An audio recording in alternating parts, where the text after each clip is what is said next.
제가 잠깐 기도하고 우리 갈라디아서 2장 하겠습니다.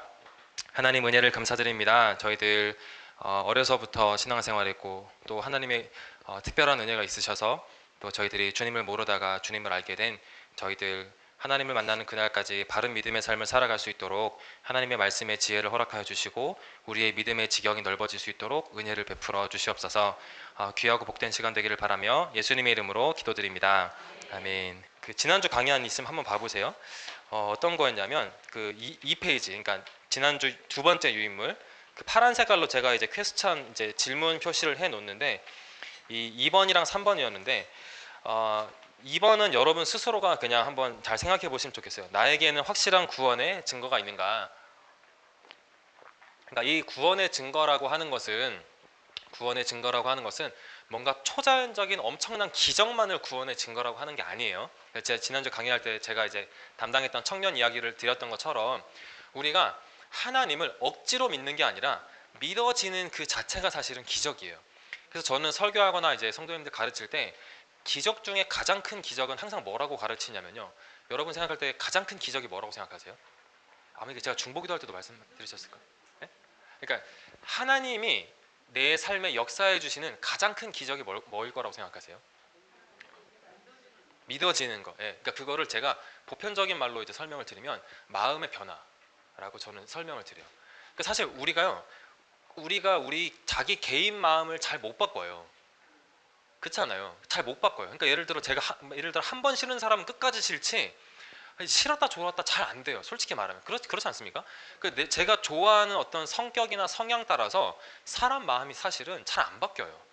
그런데 그거를 바꿔주시는 분이 하나님이다라고 하는 게 가장 큰 전 기적이라고 생각해요. 그러니까 나조차도 내가 바꾸지 못하는 나의 마음을 하나님께서 비집고 들어오셔서 바꾸신다. 이게 사실은 어떤 질병이 낫는 기적들은 눈에 보이니까 너무 와 이렇게 보이지만은 이 개개인들은 알아요. 이게 내가 진짜 마음 먹어도 안 되던 게 되네? 아니면 내가 정말 마음 안 먹어지던 게 되네? 사실 이것만큼 더 확실한 구원의 증거와 하나님이 나와 함께 하신다는 증거가 없어요. 저는 이게 공공연하게 이 얘기는 하도 많이 하고 다녔기 때문에 별로 부끄럽지가 않아서 말씀을 드리면 제가 저희 아내를 만나기 전까지 제가 이제 20살 때부터 제 배우자 기도를 하고 살았거든요. 그러니까 제가 이제 어떤 목사님의 설교를 듣고 도전을 받아가지고 아 그래 나는 또 모태신앙도 아닌데 배우자 기도를 하자. 그래서 저는 청년들한테도 배우자 기도 하라고 권해요. 예. 근데 이제 배우자 기도를 해 왔는데 배우자 기도를 해 오다 보니까 저도 저 나름대로 기준이 생긴 거예요. 만나고 싶은 이제 여자, 결혼하고 싶은 여자에 대한 기준이 생긴 거죠. 그 사이에 제 마음이 그러니까 어떤 여자친구를 만나고 어떤 배우자상에 대한 그런 기도 제목을 해오던 게 그렇게 있었는데 그 사이에 제가 아무리 기도하고 제가 아무리 의지를 드리고 아무리 노력을 해도 제가 이제 만나고 싶은 여자상, 그러니까 여자다움에 대한 그 버리지 못하는 기준이 있었거든요. 제가 이건 뭔지 절대 말 안 하거든요. 버리지 못하는 그 기준이 있어요. 녹화도 되고 있는데 내가 아무튼 버리지 못하는 그 기준이 정말 있었는데 제가 이제 그때 사역하던 교회 제가 청년부는 아니었어요. 근데 이제 제가 청년들 격려하고 청년부 전도사님 응원한다고 청년부 수련회 이제 먹을 거 사들고 가서 이제 제가 교육부 총괄이었어가지고 이제 격려하고 가고 그래 온 김에 내가 나도 언제 남의 설교 언제 들어보겠냐. 내가 남의 설교 들으면서 하나님의 말씀도 들어보자 이렇게 했는데 그날따라 그 목사님 약간 불같은 목사님 강사가 와가지고 여러분이 버리지 못하는 세상의 기준이 있습니다. 버리십시오 막 근데 청년들은 막 졸고 있는데 저는 막 자꾸 찔리면서 그래 내가 버리지 못하는 그 여성에 대한 기준이 있지 내 세상의 기준이 있지 하면서 정말 하나님께 이렇게 기도했어요. 뭐라고 기도했냐. 하나님 제가 아무리 노력해도 이게 안 버려집니다. 노력해도 안 버려지고 기도해도 안 버려집니다. 이게 안 버려지는 게 저라는 걸 하나님 제가 인정할 수밖에 없습니다. 하나님 도와주십시오. 이게 하나님이 안 도와주시면 제가 도저히 사람을 못 만날 것 같습니다. 그날 그렇게 기도를 했거든요. 근데 그날 그렇게 기도를 했는데 그리고 나서 집에 이제 운전하면서 다시 돌아가고 있는데 응원만 해주고 제가 이제 먹을 것만 사주고 이제 돌아오는 거였으니까 설교만 듣고 이제 잠깐 기도하고 돌아오는데 희한하게 제 안에 하나님이 뭔가 들으시나? 그러니까 뭔가 모를 제 안에 뭔가 모를 뭔가가 있었어요. 뭔가가 있었는데 정말 그러고 난 다음에 이틀인가 3일 지나서 저희 아내가 연락이 왔던 거예요. 그래서 저는 늘 말해요. 저희 아내가 저를 꼬셨다. 네가 먼저 연락했으니까 네가 먼저 날 꼬신 거다. 막 그렇게 얘기를 하는데 근데 그렇게 하고 나서 저희 아내를 이제 만나게 됐는데 제가 달라졌다는 게 느껴지더라고요. 그리고 저희 아내를 보는데 아 이게 여자가 다르게 보이더라고요. 그러면서 제가 결혼하게 됐거든요. 제가 무슨 얘기를 드리고 싶은 거냐면 그러니까 우리가 구원의 증거다라고 하는 것이요. 구원의 증거다라고 하는 것이 다른 사람한테 가서 막 거창한 거를 구원의 증거라고 하지 않아요. 사실 하나님께서는. 그러니까 구원의 증거가 내 안에 확실히 있느냐라고 하는 것은 뭔가 정말 어마어마한 뭐 간증을 할 수 있는 거리를 구원의 증거라고 말하는 것이 아니라 하나님과 나 사이에 분명한 무언가는 있다라는 거예요. 네, 그게 구원의 증거예요. 뭔가 뭐 방언을 받았습니다, 기도응답을 받았습니다 라는 것보다도 더 확실한 건 하나님과 나 사이에 뭔가 정의 내릴 수 없고 뭔가 막 뭐 기승전결로 설명할 수는 없지만 하나님과 나 사이에 무언가 말하기 어려운 연결점이 생겼다. 사실 이게 구원의 증거예요. 그래서 여러분들이 이 구원의 증거가 있는가를 꼭 한번 이제 고민하시고 돌아보시면 좋겠고, 그 다음에 이제 그 질문 세 번째라고 해놓은 거, 설교자와 메시지와의 관계는 어떠한가. 제가 아마 지난주에 설명드렸죠. 제가 대학생 때 그 유대인에 대한 예화를 들기 좋아하시는 은퇴 목사님, 아니구나, 이게 제가 중보기도 때 말씀을 드렸던 건가 보구나. 그러니까 이 설교자와 여러분과의 관계가 사실은 정말 너무나 중요해요. 근데 이거를 여러분이 조금 성경 공부도 하시고 이렇게 하시니까 조금 생각을 넓히셨으면 좋겠어요. 사람마다 자기가 좋아하는 스타일의 설교자가 있을 수밖에 없어요. 그건 어쩔 수 없는 것 같아요. 어쩔 수 없어요. 그렇지만 그렇게 이제 골라서만 이렇게 설교자를 좋아하고 골라서만 설교를 듣는 것이 아니라, 제가 설명드리고 싶은 것은 그 설교자를 하나님께서 세우셨다라고 여러분이 인정하신다라면 그 인정하는 그 믿음을 바탕으로 설교자와의 관계를 사실 좋게 하셔야 돼요. 예. 그래야지만 하나님의 음성이 들리고 말씀이 들리고 은혜가 들리고 여러분의 신앙이 자라요. 사실 전 이게 신앙으로서는 어른이라고 생각을 해요. 예. 그러니까 청년의 때는 사실 뭐 학생이나 청년의 때는 그냥 정말 자기한테 뭔가 탁 꽂히는 설교를 해주는 설교자를 좋아하고 따라가게 되죠. 그런데 그거는 수명이 있어요. 사실은 수명이 있어요. 근데 여러분의 신앙이 자라면 여러분이 좋아하는 혹은 듣고 싶은 설교를 해주는 설교자만 좋아하실 게 아니라 하나님의 입장에서 생각을 하시면서 어느 설교자가 됐건 간에 하나님께서 이분을 나의 어떤 영적인 지도자로 건강한 테두리 안에서 세우셨다, 이걸 인정을 하신다라면, 그러면 그 설교자를 세우신 하나님을 바라보면서 그 설교자를 통해 하나님이 말씀하시겠지라고 여러분이 믿음으로 먼저 들어갈 수 있어야 돼요. 그러니까 그렇게 믿음으로 사실은 들어가셔야지만 여러분이, 제가 계속 그 예를 계속 들었잖아요. 이렇게 하나님께서 이렇게 크신데 여러분은 여기서 하나님을 만났고 여기서 하나님을 만났는데, 여러분은 이렇게 커나가기 위해서는, 그러니까 설교자도 마찬가지인 거예요. 여기서 여러분에게 은혜를 줬던 설교자가 있을 수 있는 거고, 여러분의 신앙의 지경을 이렇게 넓혀줄 수 있는 설교자가 있는 거거든요. 근데 이게 스타일이 안 맞을 수 있단 말이에요.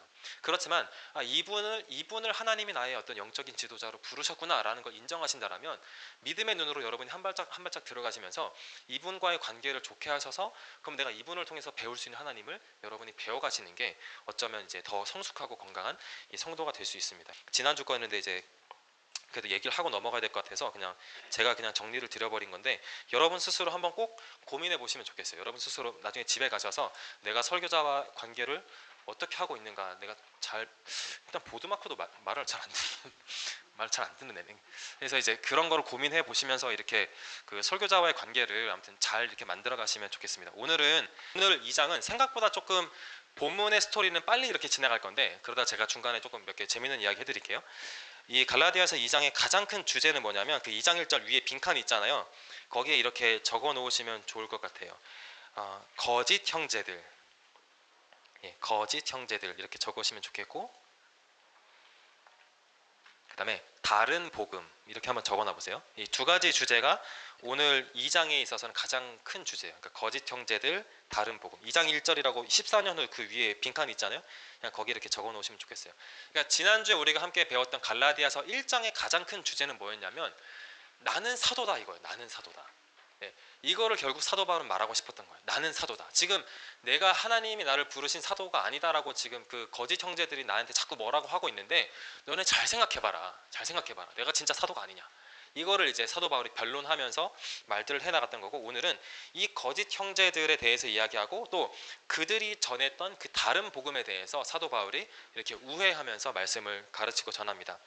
그러니까 2000년 전 팔레스틴, 예수님 당시에 이 팔레스티나 이 지방에 여러분이 기억하실 수 있는 그 유대교 분파들 한번 다 말씀해 보세요. 그 이스라엘 분파들 가장 대표적인 게 뭐가 있죠? 바리새파, 예, 바리새파. 또 뭐가 있을까요? 예, 사두개파. 또 뭐가 있을까요? 에세네파. 네, 열심당. 와, 이게 제가 긴장을 안 할 수가 없네요. 네, 니골라당. 이 니골라당은 사실 이 니골라당은 유대인들 판 아니고요. 이 니골라가 뭐냐면 니콜라우스예요. 그러니까 이건 사실은 유대교는 아니에요. 근데 이제 이 세례 요한의 제자들이 있거든요. 그러니까 유대교라고 해서 다 같은 유대교가 아니었고, 우리식으로 말하면 우리가 감리교, 장로교, 침례교, 뭐 성결교, 순복음 이렇게 있는 것처럼 이렇게 있었어요. 어떻게 보면 역사가 똑같아요. 그러니까 지금 이 21세기는 들어와서 네, 지금 이 20세기, 21세기를 들어와서 사실 기독교가 안 싸우고 있는 거지, 옛날에는 같은 개신교 안에서 서로 싸웠잖아요. 사실은 서로 싸웠어요.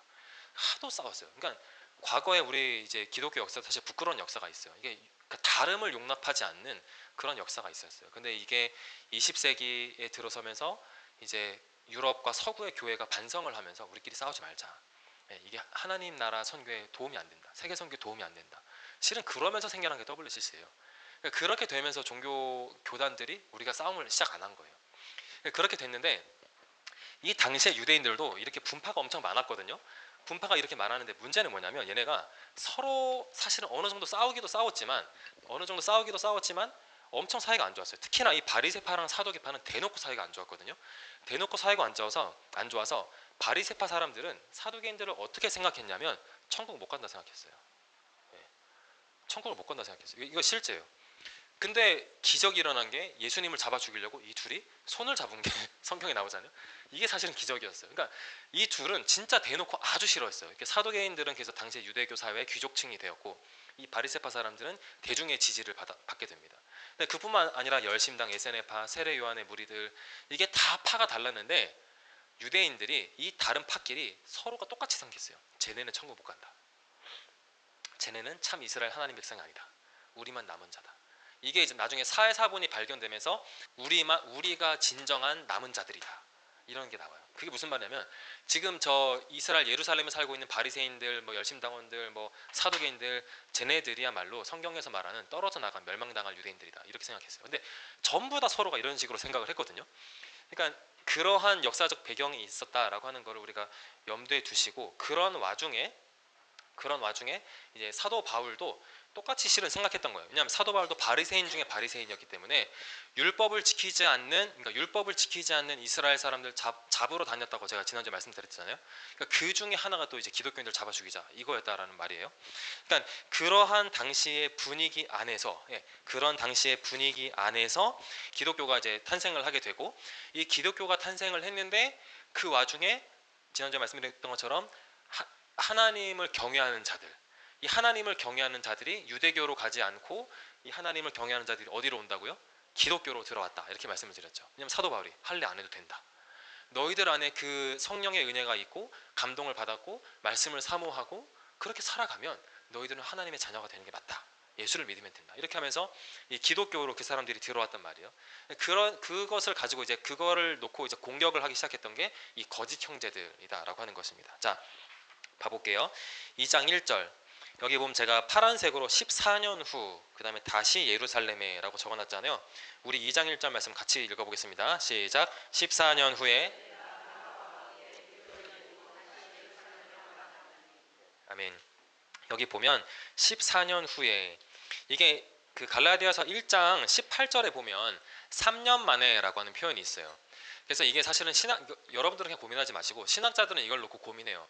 이걸 어떻게 계산해야 되냐, 17년으로 계산해야 되냐, 14년 속에 3년이 들어있는 14년으로 계산해야 되냐, 이거 고민을 하거든요. 왜냐하면 이거를 고민해야지만 이 갈라디아서가 쓰여진 시기가 학자들마다 14년이다, 아니다 17년이다 라고 주장할 때 다 근거가 있어요. 근데 그래서 저는 이제 여러분들하고 어떤 관점으로만 보려고 하냐면, 왜 지금 이야기를 드리냐면, 이게 2장에 베드로가 실수하는, 그러니까 베드로가 이제 외식을 행하는 그게 언제 일어났냐, 그것 때문에 중요한 거거든요. 그러니까 그냥 우리는 이 정도 선에서만 이해를 하시면 좋을 것 같아요.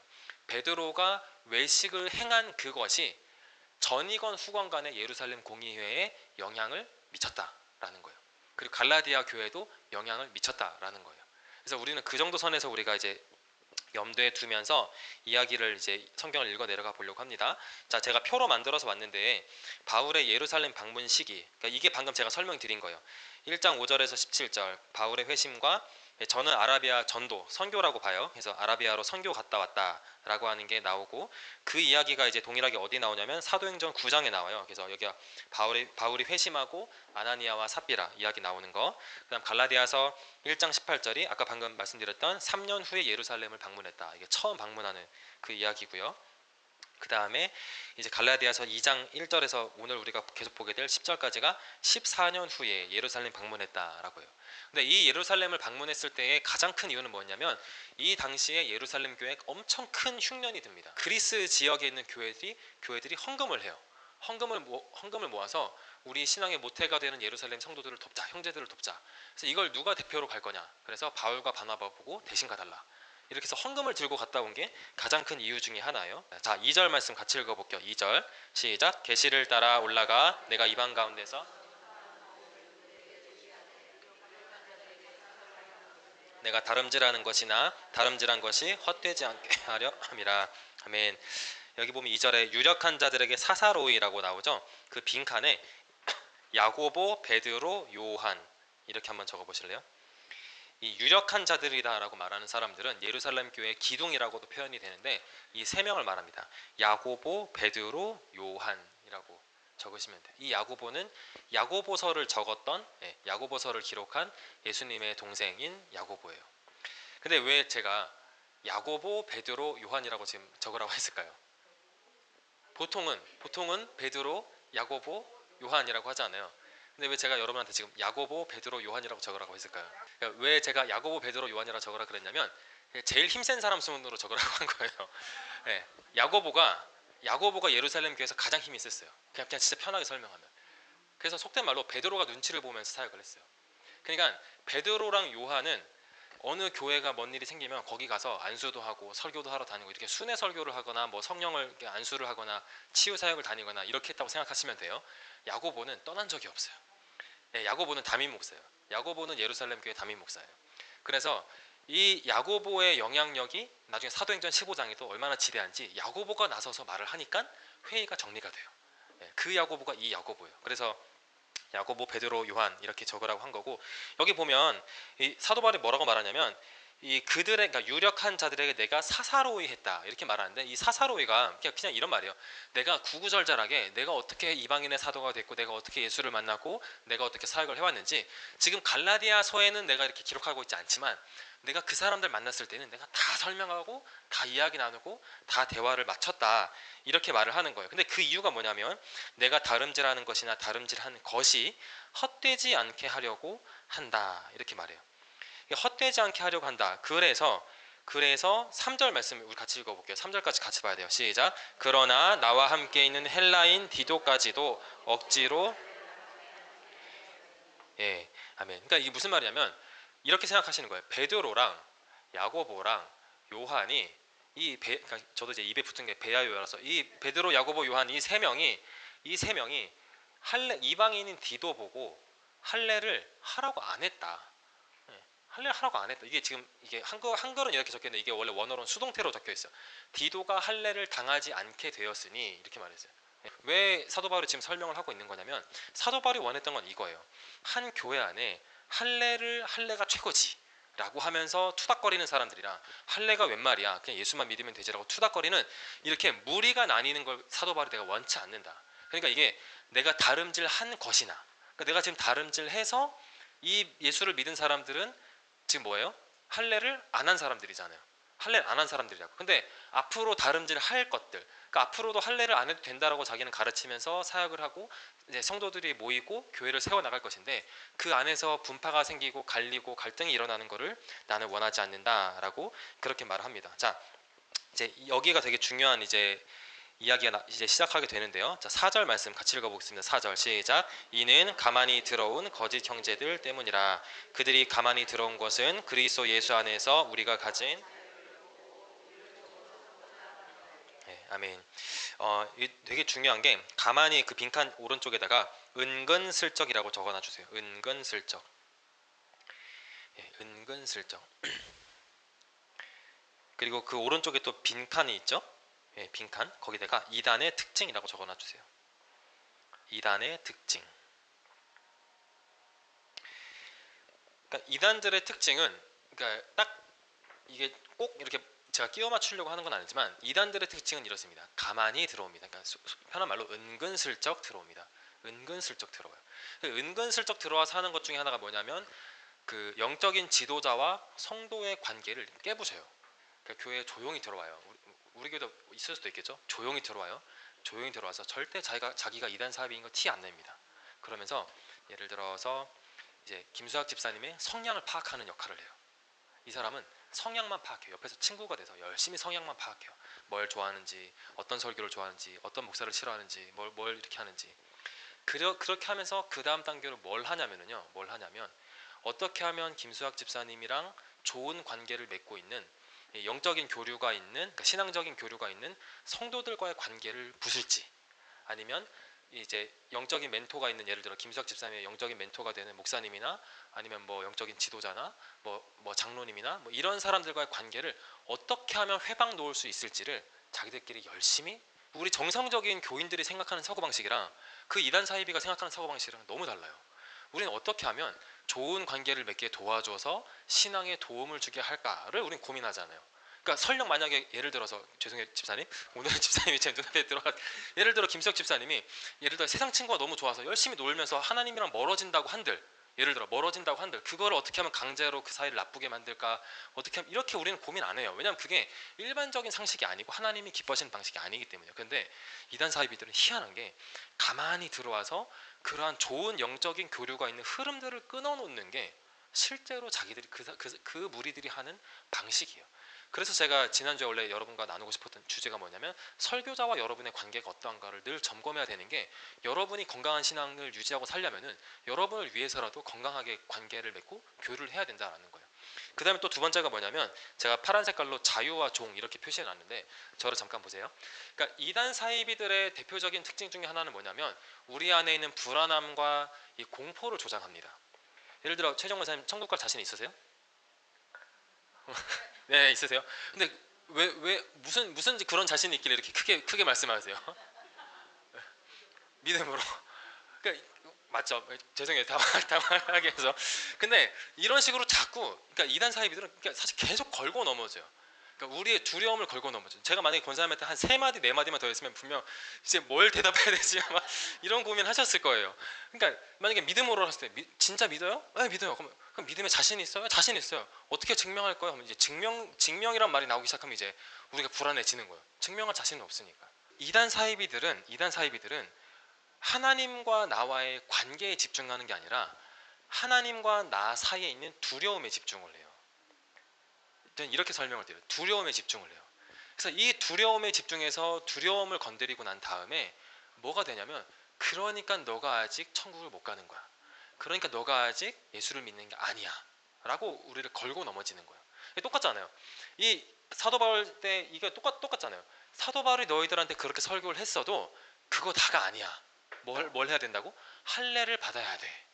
그래야 진짜 너희가 하나님의 백성이 될 수 있는 거야. 이렇게 걸고 넘어졌던 것처럼 이 이단 사이비, 그러니까 이단의 특징들이 우리 안에 있는 자유를 걸고 넘어져서 다시 우리를 종으로 만들어가는 게 이단 사이비의 특징. 우리의 불안함과 공포를 다시금 조장해서 우리를 또다시 과거에 살던, 그러니까 예수 믿기 전의 방식으로 살던, 우리는 하나님의 은혜와 하나님과 나 사이에 있는 그 긴밀한 관계 가운데서 우리는 구원받는다라고 하는 확신도 있는 거고, 내가 비록 예수를 행위로 잘 못 믿고 살고 있어도 이런 나를 긍휼히 여겨 주셨던 분이 예수님이다라고 하는 그 믿음으로 우리가 살고 있고 하나님의 자녀로 살아가는 건데, 그게 아니라 자꾸 증거를 들이밀라고 하는 거예요.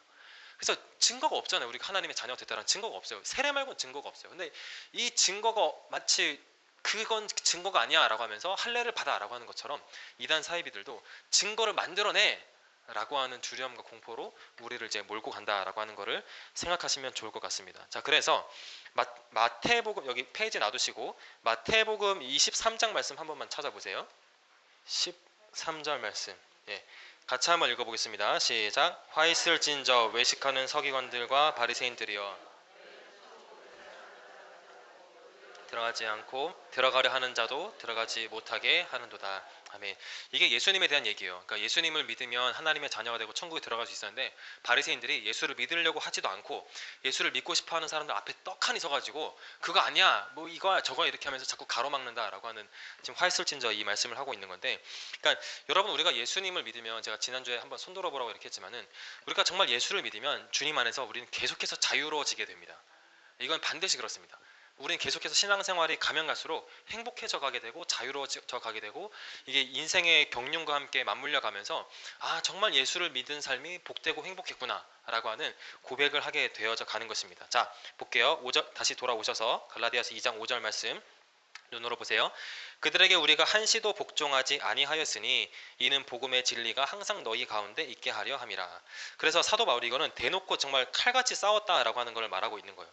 이걸 적당히 타협해서 교회 안에서 이래도 되고 저래도 되고 이런 식으로 되는 것을 원하지 않았다라고 말합니다.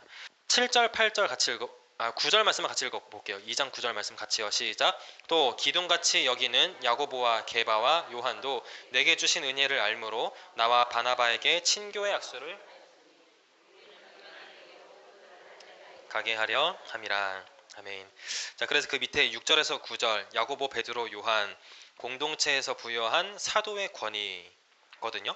그러니까 이게 지금 지난주에도 말을 했지만은 이게 지금 바울이 애매하게 말하면서 내가 사도인 걸 지금 사도들이 증명해 주는 걸 모르겠느냐 이 말 하는 거예요. 그러니까 이게 지금 사도 바울의 사도의 증거 중에 하나인 거예요.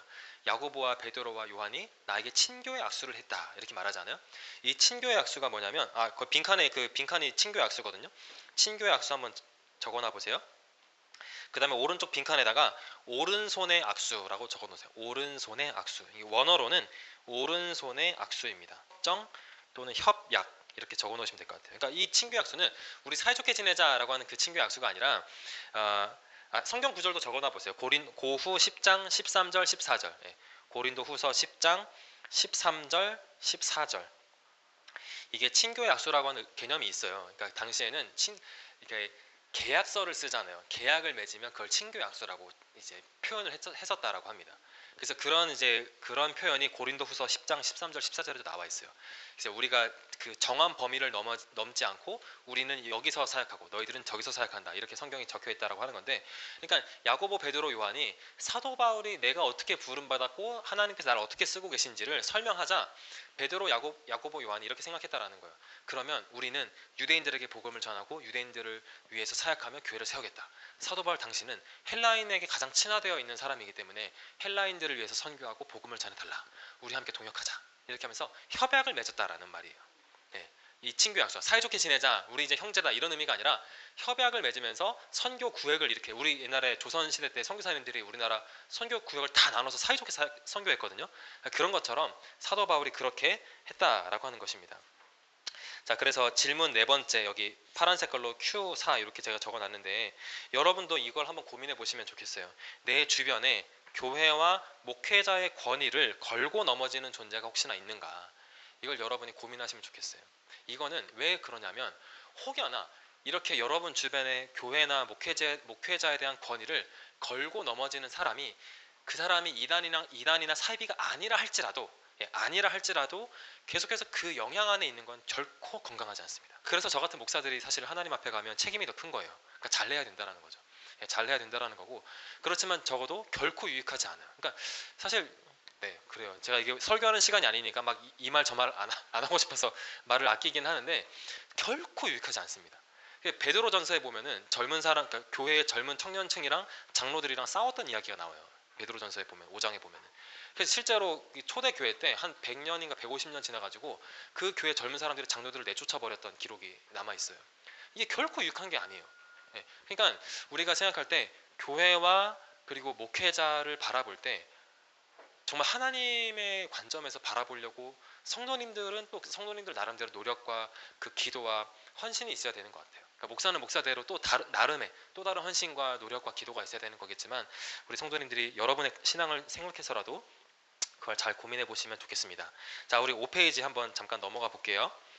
5페이지는 크게 말씀드릴 게 없고 특별히 막 구체적으로 말씀을 드릴 건 없는데 제가 여기 보세요. 11절 대서특필 안디옥에서 바울이 베드로를 책망하다 이렇게 제가 적었잖아요. 이 책망하다가 뭐냐면 완전 반대편에 섰다는 뜻이에요. 그 단어가 반대편에 서다 이런 말이에요. 바울이 적당히 혼낸 게 아니라 엄청 격앙돼 가지고 반대편에 서서 엄청 질책했다라는 표현인 거예요. 근데 이게 왜 중요하냐면 여러분이 상식적으로 생각할 때도 베드로는 사도 중에 사도예요. 예, 수제자예요. 그러니까 이 사람이 외식을 한 거는 이 대표성을 띠기 때문에 다른 뒤에 모든 사람들이 얼마든지 그렇게 할 수 있는 위험이 있어요. 그 다음에 두 번째는 뭐냐면 자, 질문할게요. 이 베드로가 지금 갈라디아서에서 나오는 그 외식을 했을 때 사도행전 9장에 나오는 이제 환상을 보면서 이 뱀이 들어있는 광주리를 받아 먹어라. 예수님께서 세 번이나 이렇게 말씀하시잖아요. 그 다음에 아나니아를 만나서 성령 세례를 이제 주고 기도하고 식사를 하거든요. 그렇죠? 식사했단 말이에요. 자, 그러면 사도행전 9장이 먼저였을까요? 이 갈라디아서 2장의 사건이 먼저였을까요? 먼저 베드로한테 먼저 일어난 일이 뭐였을까요? 사도행전 9장에 나왔던 받아 먹어라 이 환상을 본 게 먼저였다라는 거예요. 베드로 시점에서. 그러니까 베드로는 이미 갈라디아서 2장에 이 사건이 있기 전에 이방인들이랑 편하게 먹고 지내고 있었어요. 예수님의 계시를 받고 난 다음에 아나니아가 성령을 받고 예수님의 제자가 되고 교인이 되는 걸 보면서 야, 이게 허물어졌구나라는 걸 베드로는 알고 있었어요. 알고 있었는데 문제는 뭐냐면 자, 보세요. 12절 말씀 같이 읽어볼게요. 2장 12절 같이요. 시작. 야고보에게서 온 어떤 이들이 이르기 전에. 여기까지만요. 자, 누구에게서 온 어떤 이들? 야고보에게서 온 어떤 이들. 문제는 야고보예요. 왜냐하면 베드로보다 입김이 더 센 사람이 누구라고요? 야고보예요. 이거 지금 진짜 야고보예요. 그러니까 자기보다 입김이 더 센 야고보에게서 온 어떤 이들이 왔어요. 야고보에게서 온 어떤 이들이 정확하게 야고보가 보낸 사람인지 혹은 사도행전에 가면 표현이 다르거든요. 아니면 내가 야고보가 보내서 왔다라고 이제 거짓 행세를 한 사람인지는 알 수가 없어요. 그렇지만 야고보에게서 온 어떤, 그러니까 야고보 이름을 일단 걸고 왔다라는 거죠. 야고보 이름을 걸고 와가지고 베드로한테 너 왜 이래? 이렇게 하니까 베드로가, 이거는 우리가 다 이해할 수 있는 게 순간 놀라서, 정말 순간 놀라서 그랬던 게 아니다라고 하면서 그 자리에서 순간 외식을 해버린 거예요. 근데 그 자리에서 순간 그렇지 내가 이방인이랑 섞이면 안 되지 이 말을 했는데 그 말 한마디 때문에 바나바도 똑같이 따라하고 그 자리에 있었던 모든 사람들이 다 따라했다라는 게 문제예요. 그러니까 베드로가 바울이 열받아가지고 이거를 가지고 막 걸고 심하게 넘어갔다라고 하는 겁니다. 왜냐하면 제가 유인물에 적어놨는데 여러분 보세요. 이 먹었다라고 하는 표현이 뭐라고요? 제가 유인물에 적어놨죠. 성만찬이에요. 성만찬. 이게 문제예요. 그냥 일반 식사를 말하는 게 아니라 이 베드로가 외식을 했다라고 하는 이 사건은 언제 일어난 거냐면 그러니까 예배 때 일어난 거예요. 예배 때. 그러니까 지금 우리는 이걸 잘 이해 못할 수 있는데 초대교회가 예배를 드리는 거는요. 예배 드리기 시작하고 예배 드리기 끝났다까지가 식사가 포함되어 있어요. 식사까지 다 해야 예배가 끝난 거예요. 우리는 지금 예를 들어 3부 예배 빨리 끝났으니까 빨리 올라가서 밥 먹자 이렇게 하잖아요. 그러니까 3부 예배가 끝나고 밥 먹는 게 이제 그 다음인 거잖아요. 그게 아니라 초대교회는 밥을 먹는 것까지가 예배였어요. 그렇기 때문에 예배를 드리는 그 상황, 그 성만찬이 있는 그 상황에서 베드로가 외식을 행해버렸기 때문에 이게 엄청난 파장을 주고 문제가 됐었던 거다라고 하는 것입니다. 자, 그래서 16절 말씀 우리 같이 읽어보겠습니다. 16절 말씀 같이 읽어볼게요. 시작. 사람이 의롭게 되는 것은 예수 그리스도를 믿음으로 말미암는 줄 알므로 우리도 그리스도 예수를 믿나니 이는 우리가 율법의 행위로서가 아니고 그리스도를 믿음으로써 의롭다함을 얻으려 함이라. 율법의 행위로서는 의롭다함을 얻을 육체가 없느니라. 아멘. 이거 16절은 외우실 수 있으면 외우세요. 외우실 수 있으면. 이게 사실 갈라디아서 2장 20절만큼이나 참 중요한 말씀이에요. 자, 제가 재밌는 이야기 해드릴게요. 가톨릭이랑 이거 진짜 재밌거든요.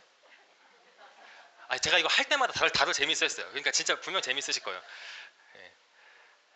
자, 가톨릭이랑 개신교랑 이제 종교 개혁이 일어나게 됐던 가장 큰, 우리가 이제 가장 쉽게 생각할 수 있는 가장 큰 이유가 뭐였을까요? 성인. 네, 성인. 제가 이 말을 듣고 싶었던 거예요. 성인이라고 설명해요. 우리는 예루살렘 이런 데 가면 우리가 무슨 순례라고 하죠? 성지 순례라고 하죠. 성지 순례라고 하잖아요. 그러면 여러분 예루살렘 한 바퀴 돌고 예루살렘 여행 갔다 오시면 구원의 확신이 생기셨습니까? 아니죠. 아니에요. 그러니까 우리는 물론 거기다가 성지라고 개념을, 성지니까 성지라고 설명을 하긴 하는데, 성지라고 설명하는데 우리는 성지를 갔다 온 거랑 우리의 구원이랑 연결지어서 생각을 안 해요. 가톨릭은 어떻게 할까요? 연결지어서 생각을 해요. 생각을 해요. 예. 그래서 성인과 성지가 있어요. 예. 할례를 받아야지만 그 구원의 문턱을 넘을 수 있다. 유대교 율법을 지켜야지만 구원의 문턱을 넘을 수 있다. 이게 똑같은 개념이에요. 그러니까 여러분이 이제 가톨릭이 아니라고 해서 여기 가톨릭 왜 이래?라고 생각할 수 있겠지만, 그러니까 우리가 이 갈라디아서를 지금 공부하시면서 여러분이 고민해봐야 되는 건 뭐냐면, 과연 내가 정말 은혜로만 살고 있을까? 아니면 하나님의 은혜를 받기 위해서 내가 정말 열심히 신앙생활하고 있을까? 이건 고민해야 돼요. 이게 같은 맥락인 거거든요. 예. 기도를 많이 안 해서라든가 아니면 열심히 하나님을 위해서 열심히 안 살았기 때문이다라고 가르쳤는데, 사실 그게 신앙생활 열심히 해야죠라고 권면하는 그 표현의 문제가 우리 안에 이 역기능을 만들어 버렸어요. 예. 사실 하나님의 은혜는 그거랑 크게 상관이 없이 오는 게 은혜인 거예요. 예. 그걸 우리가 알고 누리기 시작할 때 우리가 더 하나님이 좋아지면서 헌신하고 섬기면서 사는 거지, 내가 하나님을 위해서 이렇게 했으니 하나님 나한테 이렇게 해주셨네, 이거 율법으로 돌아가는 거예요. 이게 사실은 이게 율법으로 돌아가는 거예요. 그래서 우리 안에 이러한 것들이 사실은 좀 많아요. 근데 그럼 이제 여러분이 저한테 이렇게 말씀하시겠죠. 아니 목사님, 근데 저는 실제로 하나님께 이렇게 하니까 하나님 이렇게 복을 주시던데요, 내가 하나님께 이렇게 하니까 나한테 이렇게 해주시던데요, 그럼 이건 뭡니까? 라고 이렇게 질문하실 거 아닙니까? 네? 그쵸? 그런 생각이 드실 수밖에 없어요. 근데 그게 제가 첫 시간에 드렸던 말씀인 거예요. 우리가 하나님을 이해하는 지경이 여기일 때는 우리가 하나님을 바르게 이해하지 못해도 하나님께서 우리 가운데 얼마든지 응답해 주시고 선물을 주세요. 하나님을 더 신뢰하라고 주는 거예요. 신뢰하라고. 예. 근데 계속 이 위치에 머무르면서 내가 이렇게 하니까 하나님께 은혜를 받았네? 그럼 계속 똑같은 패턴으로 계속 이렇게 하다 보면 이제 우리가 알게 돼요. 하나님이 예를 들어 복을 안 주시네. 예를 들어 뭐 물질이라고 합시다. 하나님께서 나한테 물질을 안 주시네.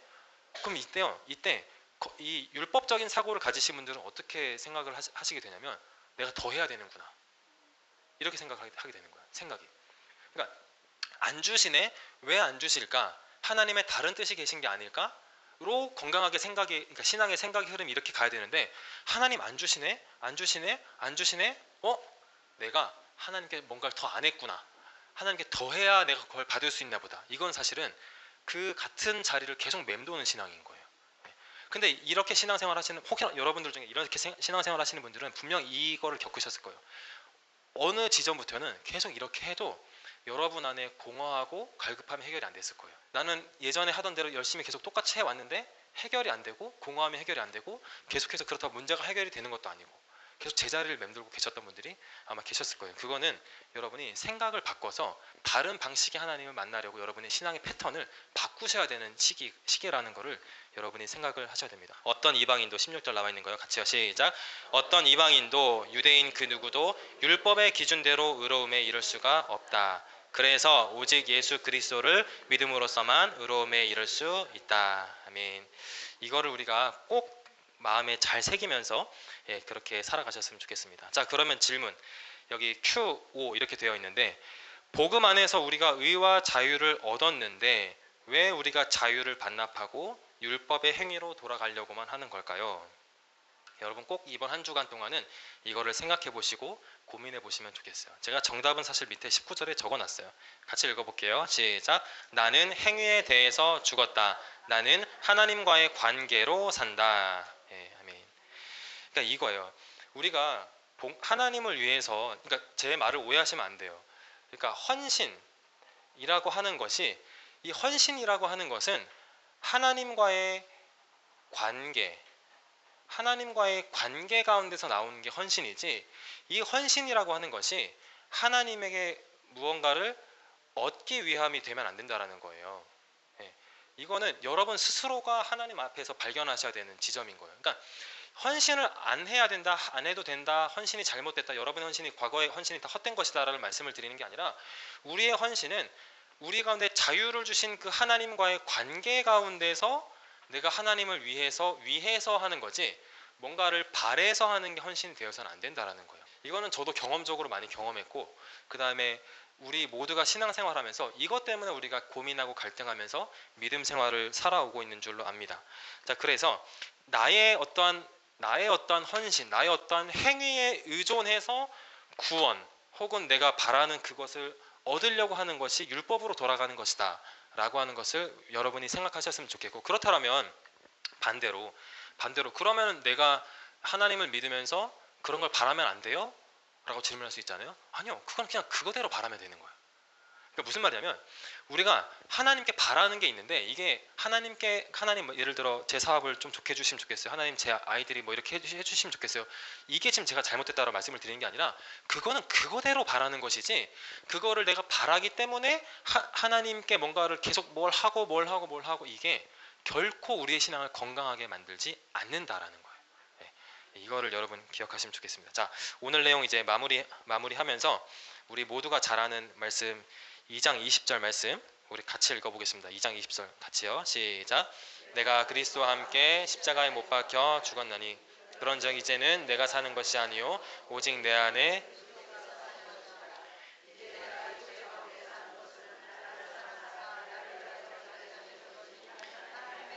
믿는 안에서 사는 것이나. 아멘. 네. 제가 여기다가 암송이라고만 적어놨는데 꼭 이것을 암송하시고 여러분들 사시면 좋겠습니다. 근데 이 2장 20절에 대해서만 이제 이야기하고 마칠게요. 여기 보면 내가 그리스도와 함께 십자가에 못 박혔나니 내가 살지 않고, 아니 너무 지저분해서 그냥 말씀으로만 드릴게요. 그러니까 내가 살지 않고 그리스도께서 사시는 것이다 이렇게 나와 있어서, 그러니까 이 말씀을 저도 제가 신앙의 초기 때 저한테 영향을 주셨던 목사님들은 이렇게 설명했어요. 자아를 버려야 된다 이렇게 많이들 설명하셨었거든요. 근데 여러분 제가 질문 하나 해볼게요. 자아가 버려집니까? 생각을 버려야 된다 막 이렇게 가르쳐 오셨었거든요. 저도 그때는 그게 맞다고 생각했었어요. 근데 여러분 생각이 버려집니까? 안 버려져요. 이거는 사실 그런 의미의 말씀이 아니에요.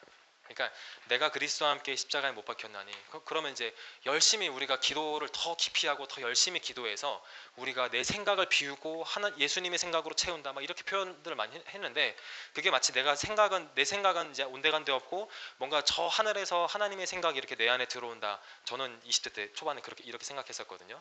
근데 이게 그게 아니에요. 이 말씀은 그런 의미의 말씀이 아니에요. 어떤 의미의 말씀이냐면, 자, 이게 중요한 게 할례에서부터 시작하는 거예요. 할례에서부터. 자, 이제는 저를 보세요. 제가 이것만 설명드리고 말씀을 마칠게요. 이 갈라디아서의 논지가 할례에서부터 시작이 됐어요. 할례는 문제가 뭐냐면, 눈에 보인다 안 보인다? 보인다. 눈에 보이는 거예요. 믿음은 눈에 보인다 안 보인다? 안 보여요. 문제는 여기서 시작이 된 거예요. 그러니까 내가 그리스도와 함께 십자가에 못 박혔다. 이젠 내가 사는 게 아니고 내 안에 그리스도께서 사시는 것이다 라고 하는 것은, 눈에 보이지 않지만 하나님과 나와의 관계 안에서 내가 살아간다 라고 하는 게 내가 그리스도 안에서 살아간다 라고 하는 것이고, 이제는 내가 사는 것이 아니다 라고 하는 것은 뭐냐면, 눈에 보이는 것으로 살지 않는다라는 의미인 거예요. 그러면 눈에 보이는 것으로 산다는 게 어떤 의미일까요? 이건 여러 가지 의미가 있을 수 있겠지만, 원래 이거 제가 다음 시간에 말씀드리려고 그랬었는데, 실제로 사도 바울 예수님이 당시에, 저도 이거 성경 공부 준비하면서 더 새롭게 알게 되고 이런 것들이 있는데요, 정말 재밌는 걸 알게 됐어요. 유대인들이요, 재수술을 해서 할례를 덮었었대요. 상류층에 올라가고 싶어서. 그러니까 저도 이거 처음 알았어요. 유대인들이 그러니까 예수님 오시기 전부터, 그러니까 헬라화 시기였잖아요. 그러니까 그 유대인들이 사회의 높은 데로 올라가기 위해서, 할례는 눈에 보이거든요. 네, 눈에 보이잖아요. 그러니까 남자들 다 같이 화장실 가면 눈에 보이잖아요. 그러니까 이게 눈에 보이니까 재수술을 해서 할례를 덮었었대요. 그러니까 그런 의미에서 열심당원들이 계속해서 예수를 믿어도 할례를 받아야 된다 이 말을 했던 거예요. 네. 그런데 사도 바울이 강조하는, 내가 그리스도와 함께 십자가에 못 박혔으니 이제 내가 사는 것이 아니오 내 안에 그리스도께서 사시는 것이라. 이제 내가 뭐 가운데 산다고요? 육체 가운데 사는 것은, 육체 가운데 산다는. 그러니까 우리는 예수님을 믿었지만 하나님과 나와의 보이지 않는 그 믿음이라는 끈으로 말미암아 생긴 관계 안에서 내가 생각하고 고민하고 판단하고 살아가면 우리는 십자가에 못 박힌 상태로 살아가는 거예요.